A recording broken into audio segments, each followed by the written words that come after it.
20% of the world's oil passes through the Strait of Hormuz. I learned that only 50% of the world's oil comes from 5 countries. Yeah. The major one being US, Saudi Arabia. Right now, the war has put in a place where all that oil can't get out. To manage a war is to manage the logistics of war. In the sense that it's not just about the weapons and how much you're able to fight, it's how well are you able to keep things running.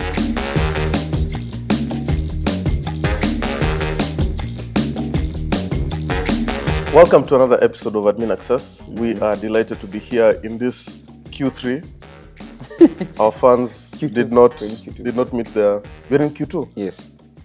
Cut. I'm already in Q3. Yeah, we're in Q3 goals. Hey, but okay. Now... Start again. Welcome to another... Don't Shut start. up. Keep that. Shut up. Shut up. I'm trying to start. Okay. Welcome to another episode of Admin Access. We are head deep into Q2.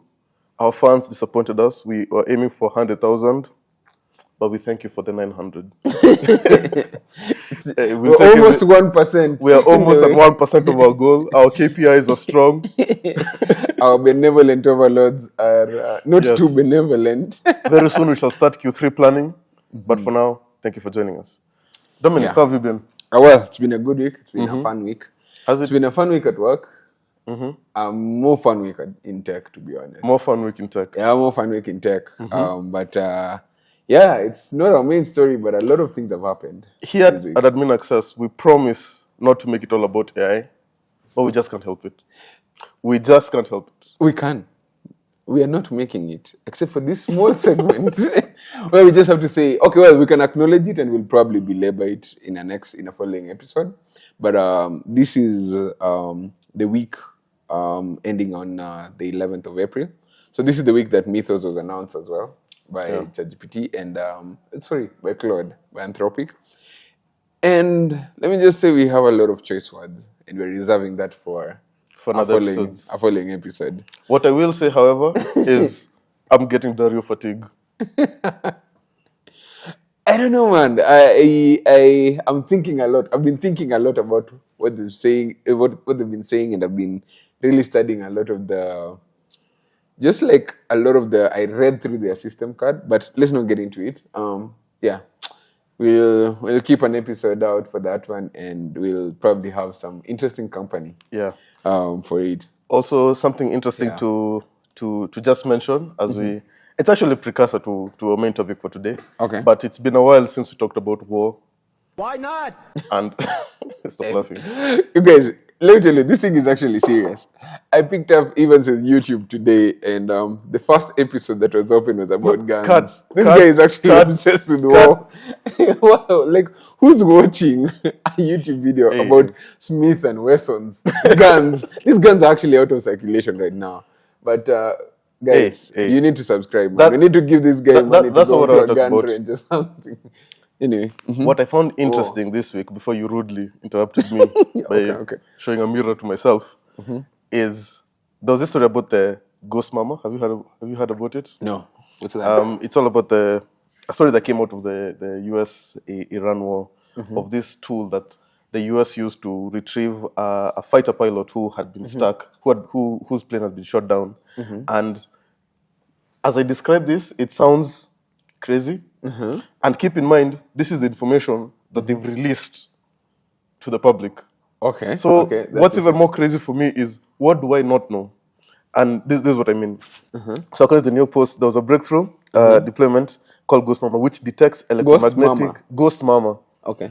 It detects the electromagnetic signature of a human heartbeat from long distances. In this case, it was 40... Is it 40 miles? It can't be 40 miles. Long distances. 40 miles is... Okay, well, it depends. Is it like in the war in Iran? To detect a heartbeat? Okay, well, so there was a fighter pilot who was stuck on the mountains. He activated his beacon, and so they were trying to pinpoint where he is. Now, he couldn't leave his beacon on for the normal GPS targeting because he'd then be found out by rival. Because he's behind enemy lines. Okay. So they deployed this this weapon of mass destruction in my I see it in my head, where they're able to pinpoint where he is Because of his heart because signature. of his heart signature and electromagnetic signal through his heart signature. And this is where AI comes in, because AI is being used to weed out all other noise, because otherwise it's just a sea of many but then signals. there's a signature for a heartbeat, so they're able to pick out the pilot in the mountains from miles away Okay, that's actually based on his heartbeat. That's And I'll emphasize, this is information that they've put out here. there. What about the one? As I always say, the first casualty of war is information. Yeah. What are they not telling us? What are they not telling us? It's like the Maduro weapons, the ones that Yeah. like guys are just saying how one This year, these guys have decided, hey, that we're just going to remind you guys that we are still way on top. ahead. Yeah, Like, we're like, you know, I know you think we're all countries and we're all in the UN, so you know we can all say, and we all have this but global really, peace I'm gonna bomb the shit out of them. It's true. going. the only peace you have is the peace we give you. And it just hit me. That's actually pretty dark, man. Why are It we worked. laughing? It That's worked sad. because this guy was isolated, like in a place where there'd be a lot of people. It'd be hard to pick out a specific target. But then this just means that now running away into the woods as a way of escaping tyranny or whatever is now no longer an option. The most scarce- we will look for you. Yeah, We will find the you. more you run into a desolate area, the easier it is to find you.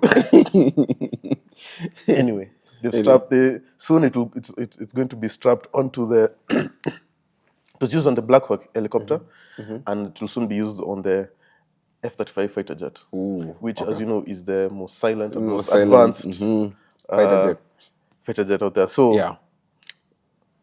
breathing is no longer safe.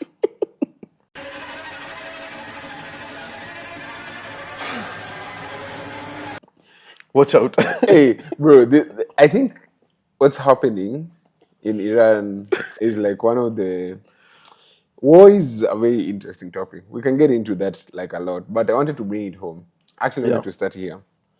Coming on to the episode here, for context, I'm in Nairobi. I am also in Kenya. Nairobi. Yeah, no shit, Sherlock. This is Could a be green a screen. VR. This is I am this is an an astral illusion. projection. Like, are you there really? In Mark Zuckerberg's world, and we are all just... It's just- Anyway, it's all so, through the well, we're in metaverse. Nairobi, and this guy apparently is real. But coming in for the episode, like I had to stop over to fuel in one of the petrol stations here, and shock on me when I was told, well, we already pre-planned that this episode was going to be about the oil crisis happening, but it's when you're told by your fuel attendee in your local petrol station that I can't give you more than 3,000 shillings. That's roughly, I don't know, $25, give or take. That it actually hits you. Okay, this thing is serious. And I know they're trying to say, oh, there's a fake, I don't know. Yeah, people hoarding. Yeah, but people are hoarding and stuff, but the data shows a completely different story. But that's just like one of the experiences I've had. Like, even if you grant that was true, it still does not change The reality. the reality Or the fact that I there was is a capped. problem here. And I'm feeling it now. Yeah. And to think that this is because of something that's happening over 4,000 kilometers away is wild. And I remember I told you about this, and you told me like you also have like a fear story that just happened I to think you. for me, I was also oblivious to it. Like, there's an oil problem, and it's like, okay, yeah, there is it, but it cuts across. So I guess eventually. But I remember earlier this week I had to travel to Machakos, and I woke up that morning, just everything business as usual. And as I was driving there, I realized, wait, every petrol station I was going to, it was along Mombasa Road. At least the ones that I'd gone to didn't have fuel. And then I asked myself, will I actually make it Cool. make it back home? And it is in that moment that an intellectual crisis becomes an existential crisis. Well, like, Yeah. wait, am I actually going somewhere and I've really not thought of the fact that I may not be able to come back. because I didn't have the foresight to just prepare myself. Preparation is something that, again, you involve in crisis, in a time of crisis, and it hadn't occurred to me yet that, hey, we are in deep. We might just be too deep into a problem. It's one of those like, no, it's quicksand. You don't notice that, hey, I'm actually drowning, Yeah. until that moment it was like, oh no, I need to get out real fast. I this might just be my last. Yeah. And I know it's a bit I'm making it sound as if it's life and death, or it's But really, still, it was existential. but for you but at it's the the point, fact that when it comes, it brought, it wasn't just the fact that at that moment I was having that fuel crisis. crisis, but really I started thinking to myself, so does this mean that next week I can't go to work? And then I started thinking, okay, What are but after that, what are the third order effects that come out of that? am I going to have a food problem soon? Because if I can't move around, I can also assume that there are the trucks that bring food to the nearest market where I buy things. They're also not going to have an easy time, whether or not they have an upper hand as compared to just a citizen like myself. But it starts to hit you. It's now becoming more like when it truly does become a problem. Yeah. It's not just it's inconveniencing and I can't get to work and I can't go wherever it needs to go. It's even my very way of life is under threat. And so that's why we saw it as a very fitting it's a fitting episode. And that's literally the topic of today's episode, right? Yeah. But not in the way that we've had it covered. Because we're not going here to talk about the war and the geopolitics of it mostly. We want to talk about why Africa is exposed, right? To a war that we didn't start. I was coming to talk about the war. Oh, okay. I just give a... Well, Evans will talk about the war. I've just come to tell you about the I ghost mean, normal. I'm more interested, Anyway, really. I'm more interested, really. That's not true. We're not here for Yeah, geopolitics. we're not here for the geopolitics, to be honest, but we're really more interested in the impact of it. Like, why is Africa, how is Africa exposed because of it? And how, first of all, because of a war that we didn't start, and what would it actually take to not be in a position like this next time? Because there will be a next time. People will continue fighting. And the question isn't whether the next fight or the next war is coming. It's whether us as Africans or African states will be scrambling when the next war comes. When, not if. When. Yeah, not when. Actually, it's a when. So lay the land out for us. Like, this Strait of Hormuz, it's a big deal. Why is it a big deal? Let's start there, and then we take it on from there. Yeah. In actually just trying to get a bit of information, and we know, you guys will educate us there in the comments about the things that we missed. Yeah. Especially when it comes to things that touch on geopolitics and all that. But we live in a very interconnected world, and we it's easy to forget from a very zoomed in view. Yeah. Just how much my way of life is tied to people thousands of miles away. Correct. 20% of the world's oil passes through the Strait of Hormuz. I learned that only 50% of the world's oil comes from 5 countries. Yeah. The major one being US, Saudi Arabia. We have the UAE, Qatar, and right now the war has put in a place where all that oil can't get out. Yeah. Now, why can't it get out? Why can't it get out? It's because of the strait, right? I wish I could find the exact quote from Sun Tzu, but it goes something along the lines of, to manage a war is to manage the logistics of war, in the sense that it's not just about the weapons and how much you're able to fight, it's how well are you able to keep things running. It's a machine, after all. And so part of the way people wage war against each other nations is not just to destroy, to kill them, but it's to destroy their ability to continue to make war or to live a normal life, in so much as that enables you to continue to wage war. And what I mean by this is, for Iran, they've made that Strait of Hormuz a choke point. It's now, so that they can apply pressure to everyone else, so that their problem is now a global problem. And this way, they're able to shift, pressure around, so that it's not just something that they're feeling.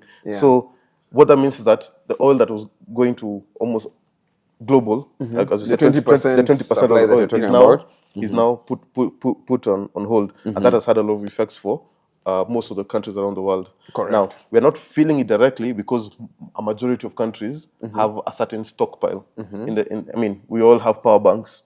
We all, this year of 2026, we all have, you know that you can never truly trust our KPLC or KPC. Yeah. So you always have a stash away. Right now, EcoFlow has become a big thing in the past few years. Simply because, why should I suffer? Knowing, and I know for a fact that there will come a time when I'll have this outage. So we're in this phase where countries are burning through their reserves, and soon, if not already, depending on the country that we're talking about, we're going to run into this crisis. Yeah, and I think just to kind of piggyback off of that, 20% of the oil of the world's oil supply comes from the Middle East, right? A very important fact as well is that crude oil prices have jumped to $92 over $100 per barrel. Yeah. This is like a 35% jump over yeah. a month ago, right? So this is already impact that's being felt immediately. And you're right in the way you've characterized the war. It now becomes a battle of attrition in a sense. Like, it's not now just about the military might, but this one choke point. I can stay for longer, even with the ceasefire talks that are happening. There's still a hold on the Strait of Hormuz, especially with the tankers and the things that are passing through. So for Iran, it's now a battle of like, okay, this is a choke point for me. I can last longer, making it literally constraining the whole world supply here. You might have more military might. But again, now those are like those nuances and calculuses of war that we said we're not getting into today. Yeah. Okay, well, today we're not getting into in short. But I think the bigger characterization for me was now, okay, this thing is happening 4,000 kilometers away. I'm getting a fuel cap at 3,000 shillings in my own country. And I was just now going down the road of, okay, how is it affecting many markets on the continent? And the first one, of course, was charity begins at home. So it started with Kenya. Kenya sources every single barrel of its crude oil from the Middle East right now. Now, there is no domestic alternative at the moment. Kenya is in talks for supply of oil from Dangote and stuff. But right now, this is big. Now, obviously, the first thing that happened was people panic buying and people, quote unquote, hoarding. It's estimated that I think 3.7 million Kenyans are now put at risk. At risk, yes, because of the supply. Yes. And right now, there is definitely like government interventions coming in through EPRA and the Ministry of Energy and stuff to hold the prices to keep them stable. But in a developing economy like ours, you can only do it for as long as possible. Yeah. And the impact will be felt. A subsidy today is a cost to the taxpayer tomorrow. Yeah. So this is not sustainable. It's not sustainable for us to rely on the subsidy that the government will quote unquote eat in the short term. If the supply has been cut off, no amount of government hand is going to change the dynamics up until you fix the root cause. Yes, and that only makes the issue even worse when they talk about a 16-day reserve stockpile of oil. That is just the recommendation. Again, these are just things that I've just found out. Yes, I didn't know there was a recommendation and all that, but I believe it's at 90 days. The country should have a stockpile of 90 days. Yeah. And when you said this, we might imply, hey, that it's just Africa or Kenya. I think this is something that is not very well maintained because I was reading about Australia, who for them I believe they had only a 46 days. That's Australia we're talking about. Yes, and these are developed countries now. Yeah, in fact, it's member states of this agency called IEA, International Energy Agency. I'm not sure if that's the full word, but they recommend to all their member states to have a 90-day plus stockpile. Of reserves. Almost all African countries are below that quota. So immediately we you put a choke point on the world's oil supply, we begin to feel the impact.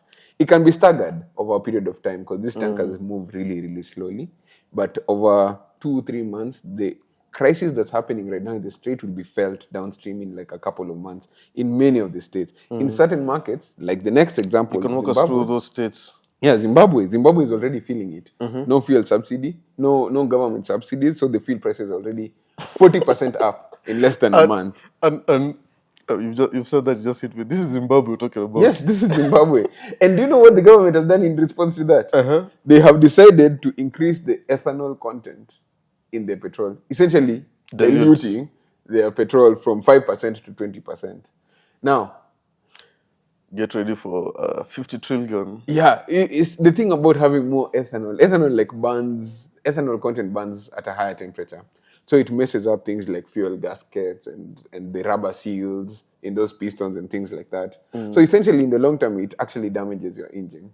But now you're now at a place where you're like, should I damage the engine or should I just make sure your engine is still running? Yeah. And they've chosen the latter, of course. And this could be a very possible choice that many countries will have to consider, like just increase.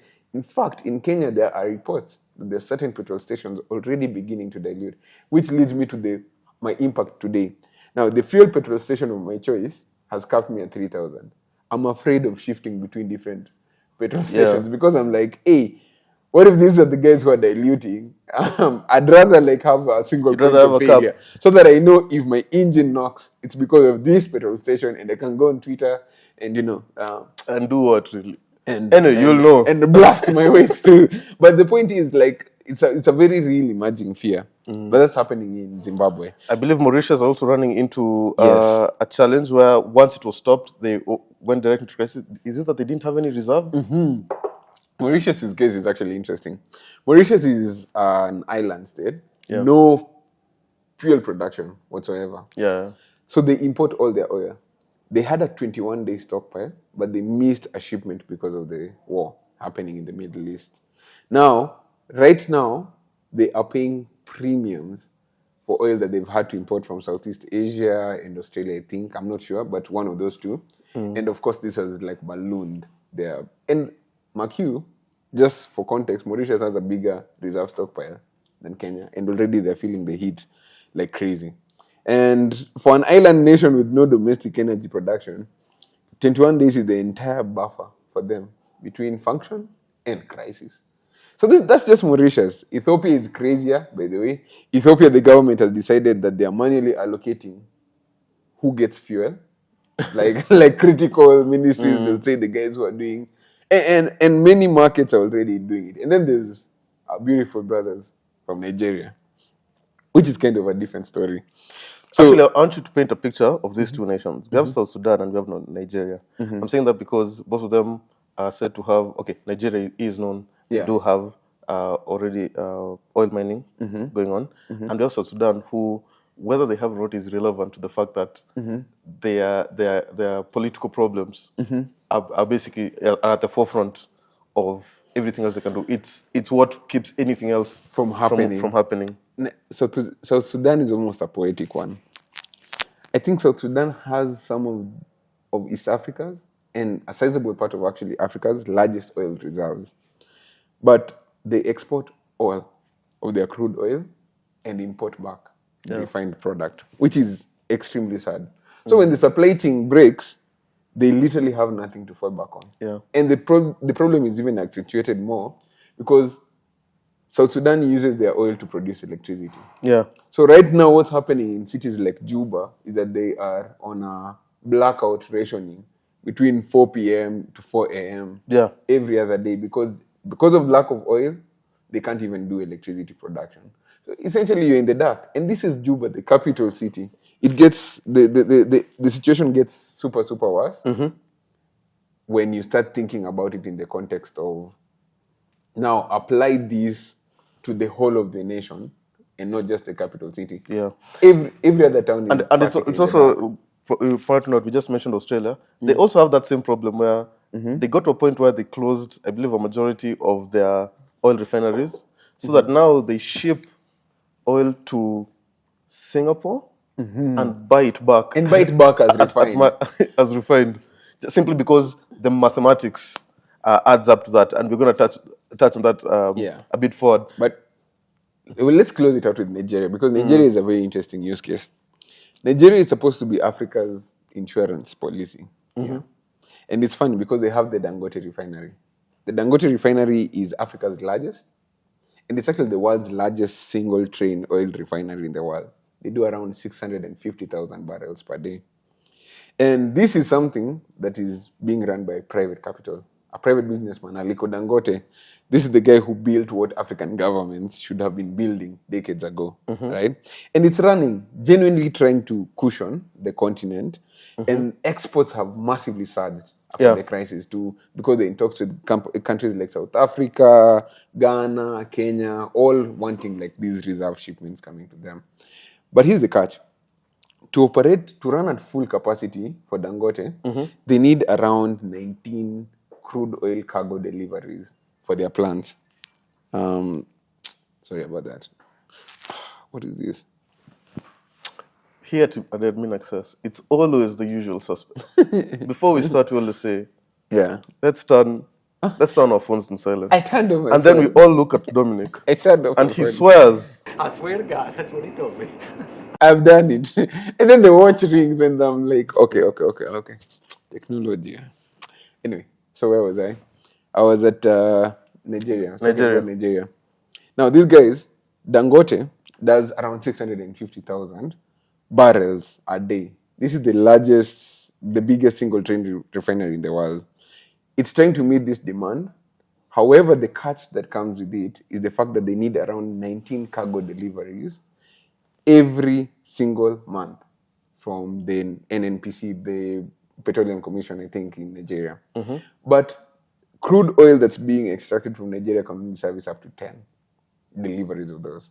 Where does the other 9 come from? It's actually come from the open market, from the open oil market. So they still depend. Yes, they're giving us. Are they making? Are you saying that they make less than they use? No. Or is it a problem that has It's to a do with the supply logistics problem. of the Supply. refining? It's the supply. The supply is still partially run by the open market, so they still depend on crude that's being imported from the Middle East as well. So, well, they have taken the problem now a step up, which is really good and commendable. They now are refining, so there's no need. You can get refined petroleum still within the continent. They still run into like a supply chain issue where they still have to import crude from the Middle East. And that's a big part of them being able to even meet demand. Yeah. And it's not really a failure of Dangote when you think about it, but it's a failure of everything else around it. The upstream supply, the government policies, and the decades of underinvestment in Nigeria's own oil production as well. So these are all big things. And I think Dangote is doing what it can, but one refinery cannot supply a continent of like 1.4 billion people when you think about it. And the fact that it's the only one like it in Africa, I think that's the bigger story. That's the bigger issue. But I think there's also like a lesser known talked about issue about just the oil crisis. Do you want to get into it right now? Fertilizers. Yes. that was like the biggest. Again, when angles, right? when I was thinking about it this week, and we're talking about our pains of just fueling our cars, that's when we start thinking about what are the downstream effects. Now, eventually, the thing about oil, as we said, is that in this food chain, or this supply chain, it sits at the bottom. Yeah. Oil represents energy. Energy is the currency of everything else that we're able to do. Every economic, cultural, it all comes like from the Jenga point of, pieces or yes. something. And you pull the bottom stack. It is the cornerstone. Crumble, yeah. And the most direct or the most impactful way that we can talk about this is through the lens of food security. And we've seen through this hit and war that there's a problem with regards to the making of fertilizers as a product of, as we know, fertilizers being made from natural gas, majority of which comes from Qatar, if I'm not wrong, and they have been affected.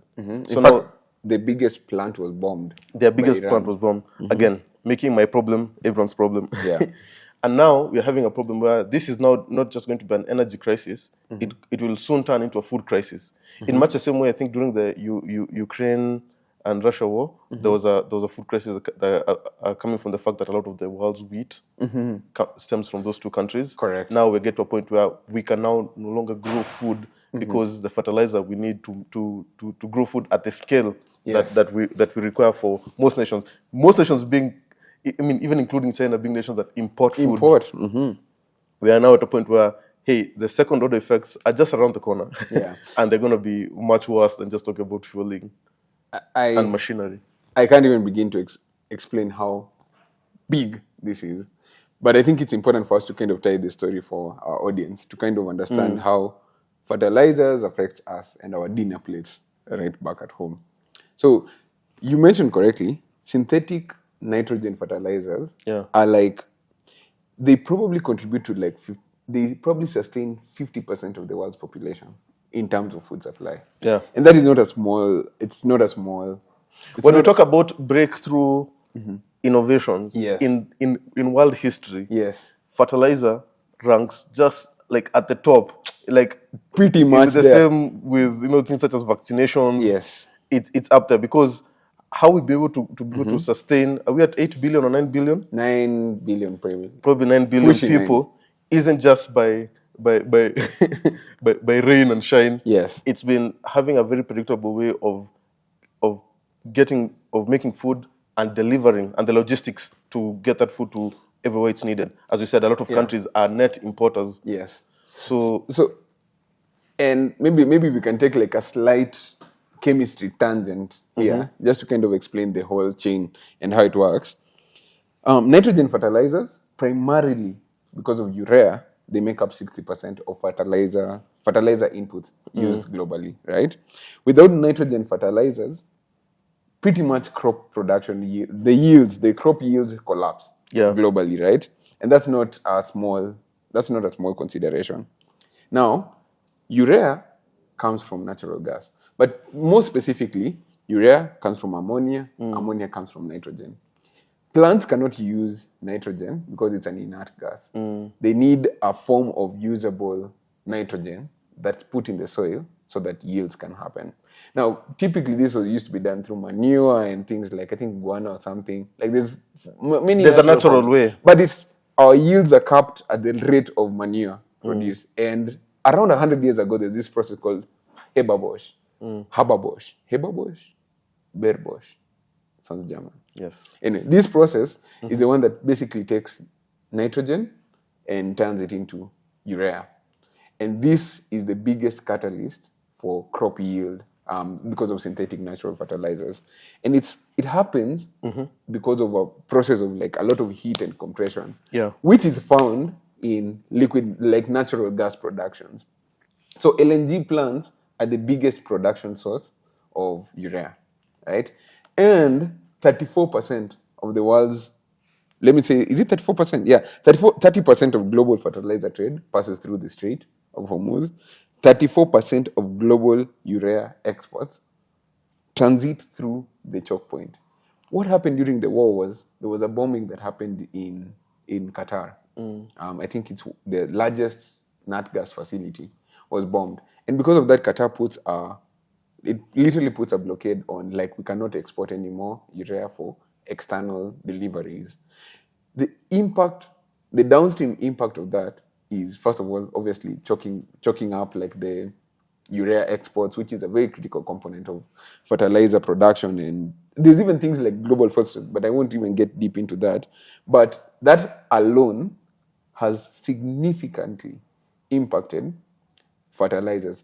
And how that translates back to the continent is fertilizer is already expensive for many farmers on the continent. The biggest, I'd say, economic output for many African countries is actually agriculture. Yeah. Including Kenya, right? Now, fertilizers at the prices that they were basically very hard for many Africans to be able to even sustain crop yield production. And it being choked in and of itself pretty much presses them out fully. And that means a significant drop in crop yield production, which now this ties back to our food plates, right? Food security. And it's a massive, massive problem. Yeah. So, Dom, what are the takeaways that we find? I think the one obvious one, at least as Kenyans or as Africans, or as people not involved in this conflict, is the fact that we take so much for granted. We make a lot of assumptions that things will always go well. We rarely talk about fertile events. We rarely talk about the black swans, and I think COVID is a good example of this, that when things go bad, they don't just go bad in a small way. Yeah. They have the ability to just wreck you. And we can't be in a position where, hey, we're just hoping that the first world countries are able to get along and things will just automatically translate to. We have to be very proactive in this thinking, in our thinking of security. So we have to be very proactive in just understanding the fact that interconnectedness is magical in so much as it gets the movement of goods and value across space and time. Correct. In a very efficient manner, but it's captured in all that efficiency is the fact that we are also moving Completely tied. risks. We are compounding risks at an enormous rate. Remember, we were talking about the black swan and like a black swan and event. anti-fragility. Like, there's a reason your body has 2 lungs and 2 kidneys. Correct. It's because robustness is in many ways antithetical to efficiency. For you to have a robust system, it has to capture like not wastefulness. Not necessarily saying that it's wastefulness, but needs the excess. So when you look at our system, hey, in 16 days, we don't know how things are going to shape up, and for many other countries, you just can't tell. And so the assumption that we are always going to be able to rely on this material, as you said, oil is just a substitute for energy in this case, which is at the lowest level. Rung, everything else builds on top of it. Yes, to not prioritize that is a big not an undertaking, but it's a big misstep. In fact, it's one of those things where we should always be investing in preparedness and not really in investing in prediction, right? I think that's like a quote from Nassim Taleb in Anti-Fragile that he likes to mention when he's talking about hedging against tail risks. Because the point here is, there's certain things that are lindy about the human behavior. Yeah. People will go to war. Conquest will happen. If there was ever a signal for African policymakers to wake up and be like, okay, we need to be energy dependent. And when you think about it, and this is actually one of my first big hot takes, like Africa is so energy rich and energy poor by design. I think it's just poor. No. We're energy poor by design, but we're energy rich by supply. One of the things that should make every policymaker extremely uncomfortable is the fact that we hold, let's start here. We hold 40% of Africa of the world's solar potential. Why? By geography. Yeah. Where we are just in the earth, like we are at the right spot. We are the right spot to harness the largest solar energy potential that the globe has. Number 2, we have significant natural gases in especially nat gas reserves in countries like Mozambique, countries like Tanzania, Senegal, Nigeria, Egypt. So a lot of it stemming from, I believe, the Rift Valley. Yes, the tectonic plates have. Correct. Like one of the world's largest hydroelectric potentials is just.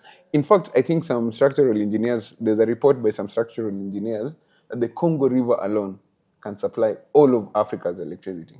It has the potential just because of the geographical nature of how the change in altitude is much higher than any other place, any other continent. And when you start thinking about all those statistics, and then you come back to the realization, yet the continent, we're always importing refined petroleum, always importing LNG, we're always importing fertilizer, and we're rationing power because of a war in the Persian Gulf. You realize the reason here isn't resources. It's because the way the African energy infra was built was always for export. The incentive was always tied towards profit. It still is. It's probably an effect of post-colonialism into where we are at right now and it taking a different form. But it was never incentivized to serve the African need. It was never incentivized for preparedness. Let's say it is only viewed from the economic point of view in terms of what is the greatest value that we can extract from this. Yes. Whereas energy security on its own is a form of value that is not quantified. Exactly. In fact, I think for me that is the biggest mismatch that makes policymakers extremely myopic. You are just unable to quantify the immense value of covering a tail risk. Yeah. By just like inherently, this is and how understandably so, in so much as when it comes to policies, these are not things that are shiny with regards to what will hit the front pages. And again, I'll also point out that I want to pose it more as less of an African problem and more of a global cultural problem, because these are not problems that we're just seeing in Africa. We were talking about Germany. And the UK and how they've and Australia as well. I think Australia, we talk about how they're closed a majority of the refineries, because on paper, yes, it makes more sense to ship crude oil and buy it back. But when there's a crisis, now you cannot quantify the value of life at that time, because now you have to quantify it in terms of people who get to live and die. Fair enough. And at the same time, talk about Germany with their reliance on Russian gas, natural gas. Now they're also in that problem. I believe their move to renewable energy didn't catch up with their reliance on external global chains, yes, like the supply chain. So I'd say that the world is being woken up, and they're course correcting. Yes, in fact, Europe is course correcting right now. If COVID was a catalyst for people to think about supply chains with regards to where things are made, now this crisis is a catalyst for people to think about how their energy is made, not made, but how they source their energy, where all the assumptions that you made have to be challenged. As they say, you cannot break the natural law; you can only break yourself against it. Yeah. So we have to now we're at a point where it's like, our friends are willing to sell it to us. That's fine. But once their problems outweigh the economic value or the economic risk of selling, you will be the first ones to the first one to be cut off. Yeah. And you have to prepare yourself for that. So, and what as you said is quite interesting. Now, renewable energy is not only coming back as a climate problem. Climate argument. It's no longer a climate problem. It's now on the floor. It's now going to be. This is actually a security. It's a present solution. Strategy that government should be pursuing. Yeah. And as much as I'd hate to say this, it brings back EVs. EVs are back on the table because now again. Okay, guys, we have a running gag here. Evans and EVs. It's like me and AI. And I knew he was always looking for a way to bring back EVs. But I actually think it's valid. I'm not really against EVs, but like a deer in headlights, you cannot now look at this and say, so if we're at a point where all this energy is cut, what do you do? You're not going to stop living. Now you have to think, I guess having a proper mix of both, and I understand, you cannot cut out oil completely. Honestly, I don't even think you can replace it with electricity as of yet, until we finally harvest the nuclear fusion that we keep talking about. All these things are going to have to work together. Or you're going to have your strategy is going to incorporate both. But now we have to renewable sources of energy are no longer a discussion around climate and our responsibility towards the climate. The narrative is changing towards being more about, this is more about security. Hey, no one can block the sun. That's until there's no contract in Qatar or no G2G policy that you need. Up until Mr. Burns finds a way, to put his disc over all the towns, they can't block out the sun. Since the beginning of time, man has yearned to destroy the sun. I will do the next best thing. Block it out.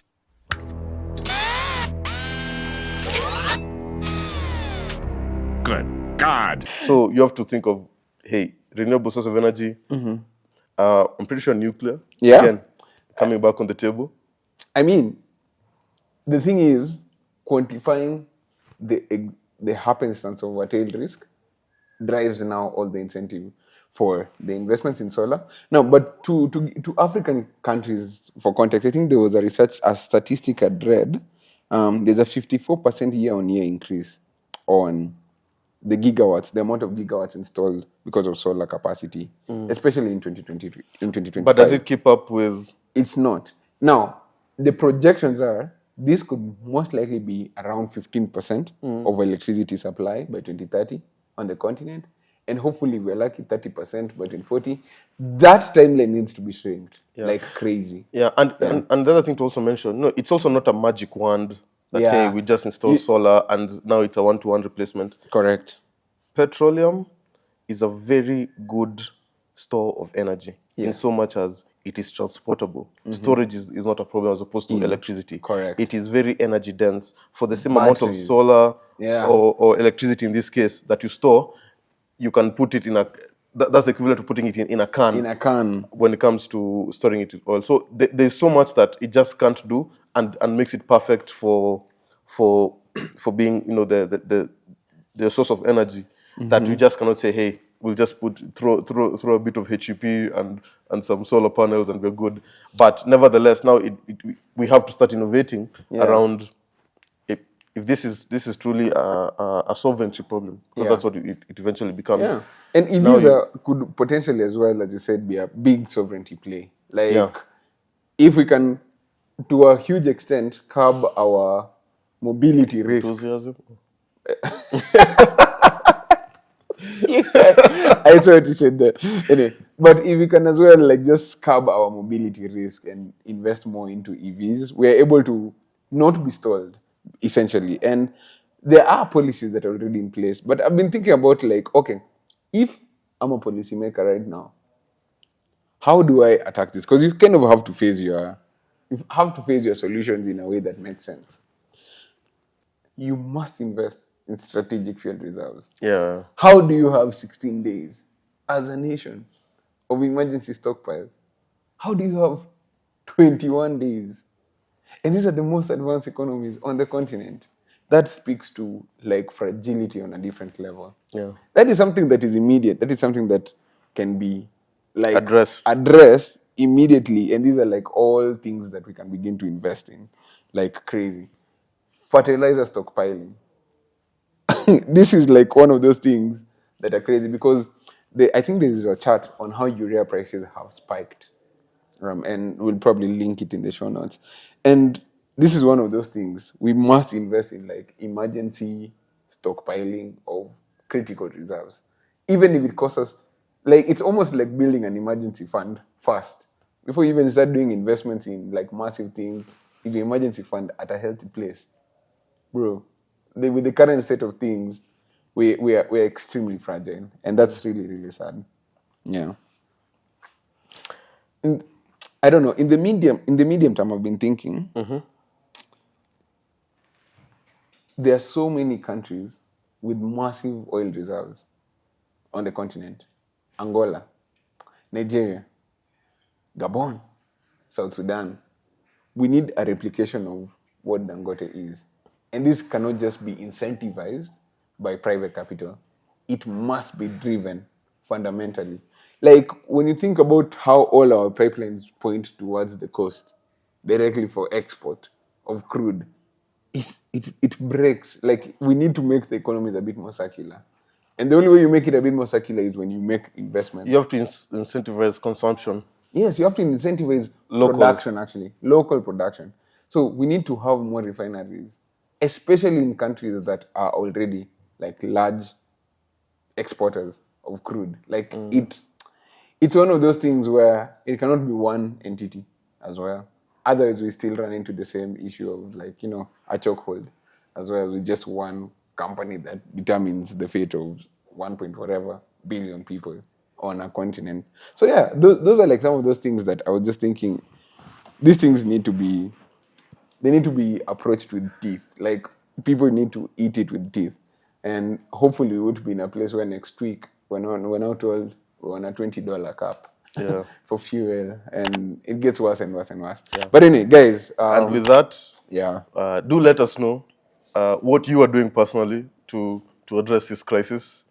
Do you have stockpiles? Can I borrow some of your reserves? I'm talking to nations here, not our fans. But for our fans, please like, subscribe, and we'll see you on the next episode. Yeah. Thank you. Today we're surprising the boys, their birthday. And I find a new Puccini bando. Access, it's their birthday. Bumbleclad, let's go. They officially turned one. Want you guys to come along. It's been a journey and you've been with us, so let's go surprise you. Set up.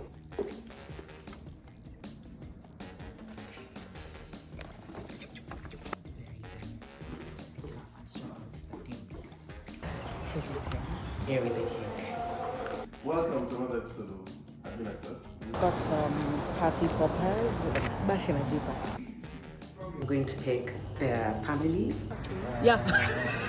Happy anniversary. Niko na kiulizo. Tumefika, tunafichwa, but we are here. I can also assume that they are... Happy birthday, Admin Access. Happy birthday, Admin Access.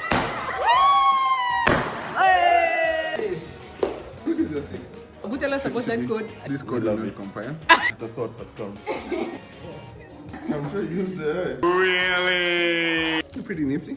I'm just playing the guitar. Both of you play the guitar. Okay. Cameraman. Easy, Mano.